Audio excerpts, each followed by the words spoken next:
Hello everyone, welcome to my channel. कैसे हैं आप सब? आई होप आप सब अच्छे होंगे और अपने केमिस्ट्री के एग्जाम की तैयारी अच्छे से कर रहे होंगे। तो फ्रेंड्स, आज की इस वीडियो में हम लाए हैं केमिस्ट्री के कुछ इंपॉर्टेंट क्वेश्चन, यानी कि 10 महत्वपूर्ण टॉपिक। ये कौन से टॉपिक हैं जो आपको पढ़ने हैं, जो कि हर साल आते हैं बोर्ड एग्जाम में। ठीक है, तो इस बार भी है हमारा टारगेट कि वो शायद बोर्ड एग्जाम 2024 में वो 100% आपसे पूछे जाएंगे। ठीक है, तो आगे हम लोग देखते हैं वो क्वेश्चन कौन से ऐसे क्वेश्चन है जो कि हर साल रिपीट होते हैं और हर साल पूछे ही पूछे जाते हैं। ठीक है, और कितने नंबर में पूछे जाते हैं? ये 3 से 5 नंबर में पूछे जाते हैं। इसको आप ध्यान में रखिएगा, 3 से 5 नंबर में क्वेश्चन पूछे जाते हैं। ठीक है, तो फ्रेंड्स, ये जो पहला क्वेश्चन आप देख रहे हैं, हेनरी का नियम समझाइए तथा कुछ महत्वपूर्ण उपयोग लिखिए। किसके उपयोग लिखिए? हेनरी के कुछ उपयोग भी लिखने हैं। तो पहले आपको बता देना है कि हेनरी का नियम होता क्या है। तो हेनरी का नियम होता है हमारा, स्थिर ताप पर किसी गैस की द्रव में विलेयता गैस के आंशिक दाब के समानुपाती होती है। इतना आपको नियम इतना पढ़ लेना है। फिर आगे बता रहा है कि यदि किसी गैस की द्रव में विलेयता S तथा आंशिक दाब P है तो हेनरी का नियम क्या होगा?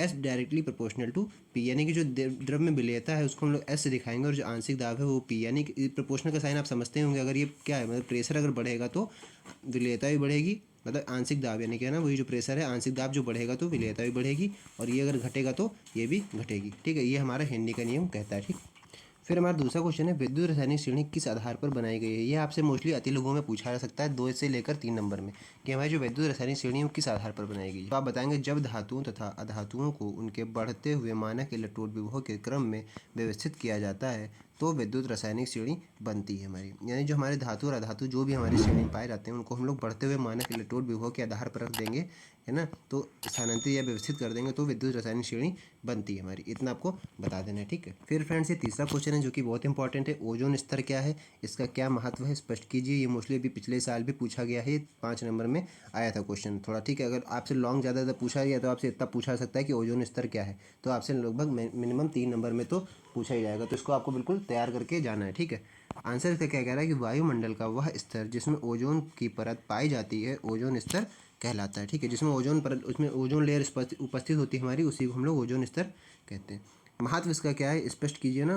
बताया था, इन्होंने क्वेश्चन पूछा था इसका क्या महत्व है, स्पष्ट कीजिए। तो महत्व इसका आप बताएंगे, ओजोन स्तर सूर्य की पराबैंगनी किरणों को पृथ्वी तक आने से रोकता है। जो सूर्य से हमारी अल्ट्रावायलेट रेज निकलती हैं, ठीक है, जो यह सूर्य है मान लेते हैं, यहाँ से जो अल्ट्रावायलेट रेज जो निकलती हैं वो उससे पहले एक परत है, मतलब यहाँ धरती अर्थ पे आने से पहले वो जो वायुमंडल में हमारी ओजोन परत अवेलेबल रहती है, वहाँ से क्या होती है, अल्ट्रावायलेट किरणों को सोख लेती है और पृथ्वी पर आने से रोकती है। ठीक है, जो कि हमारे लिए हार्मफुल होती है। अल्ट्रावायलेट जो किरणें होती है वो हमारे लिए हार्मफुल होती है। ठीक, तो इसीलिए ये ओजोन परत का मुख्य कार्य होता है। ठीक है, तो ये भी इसका महत्व है, इतना आपको बता देना है। फ्रेंड्स, अगला क्वेश्चन है, पेप्टाइड बंध क्या होते हैं? पेप्टाइड बंध क्या होते हैं? नाम से ही पता चल रहा है, पेप्टाइड यानी कि किसी को पेप मतलब बांध देना। जैसे यहाँ पर देखिए, वे बंध जो प्रोटीन अणुओं के मध्य उपस्थित होते हैं या प्रोटीन अणुओं को बांधे रखते हैं, पेप्टाइड बंध कहलाते हैं। आप इसको इस नाम से याद रख सकते हैं, पेप्टाइड बंध, यानी कि जो प्रोटीन को बांधे रखते हैं, प्रोटीन के अणुओं को मतलब बांधे रखते हैं, उनको हम लोग पेप्टाइड बंध कहते हैं। किसमें पाए जाते हैं? प्रोटीन अणुओं के मध्य उपस्थित होते हैं। ठीक, इतना आपको याद कर लेना है। फ्रेंड्स, अगला क्वेश्चन है, क्वथनांक में उन्नयन क्या होता है ना? क्वथनांक जो होता है उसमें उन्नयन का क्या काम है, उन्नयन उसमें होता क्या है?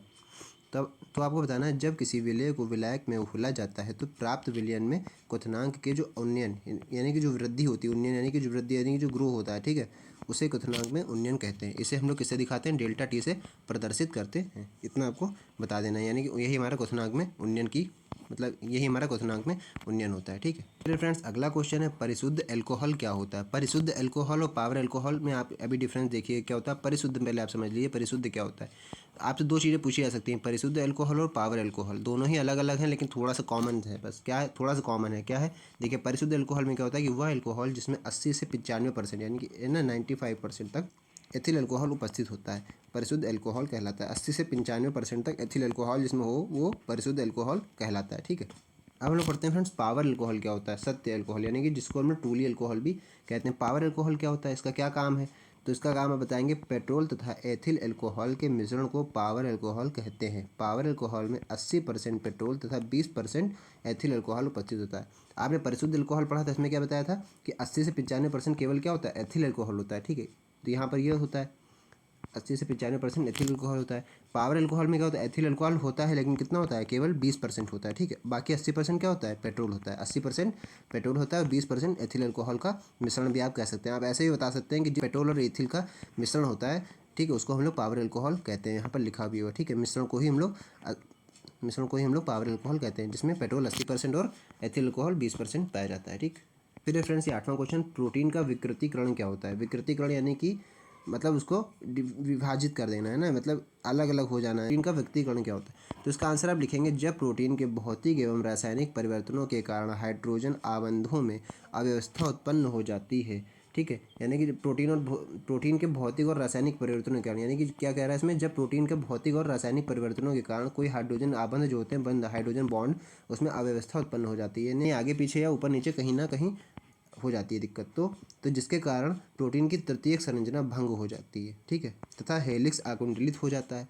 अतः प्रोटीन अपनी जैविक सक्रिया खो देती है। इसे प्रोटीनों का विकृतीकरण भी कहते हैं। यानी क्या होता है, जब तो एक चीज़ सीरीज में चल रही है, ठीक है, एक सीरीज में चल रही है, ठीक है, ये लगे हैं सब बॉन्ड है, तो ये अगर बॉन्ड ऊपर नीचे आगे पीछे कहीं दाएं में खिसक जाएंगे तो क्या होगा, प्रोटीन का जो हमारा संरचना पहले से बनी है वो थोड़ी बड़ी बिगड़ जाएगी। यानी कि मतलब जिस तरह से वो काम कर रहा था हमारा प्रोटीन, उस तरह से काम नहीं कर पाएगा। ठीक है, तो यही हमारा ये कह रहा है कि जो उसकी हेलिक्स आकुंडलित हो जाती है, जो हेलिक्स रचना होती है उसकी आकुंडलित हो जाती है, इसीलिए प्रोटीन जो है वो अपनी जैविक सक्रिया खो देता है, इसीलिए इसे प्रोटीनों का विकृतीकरण कहते हैं। ठीक, फिर फ्रेंड्स ये 9th क्वेश्चन है, परासरण दाब क्या है? परासरण दाब होता है क्या, देखिए, वह न्यूनतम दाब जो परासरण की क्रिया को रोकने के लिए आवश्यक होता है, परासरण दाब कहलाता है। यानी कि क्या होता है कि जो परासरण की मान ली कहीं क्रिया हो रही है, परासरण की क्रिया, ठीक है, तो उसको हम रोकने के लिए जो हम उस पर प्रेशर लगा रहे हैं, जो उस पर हम दाब लगा रहे हैं, ठीक है, तो उसी को हम लोग परासरण दाब कहते हैं। इतना सा आपको याद करना है, नहीं कि जो परासरण की दाब क्रिया को रोकने के लिए जो हम प्रेशर लगा रहे हैं उसको हम लोग परासरण दाब कहते हैं। ठीक है, इसे हम लोग किससे दिखाते हैं,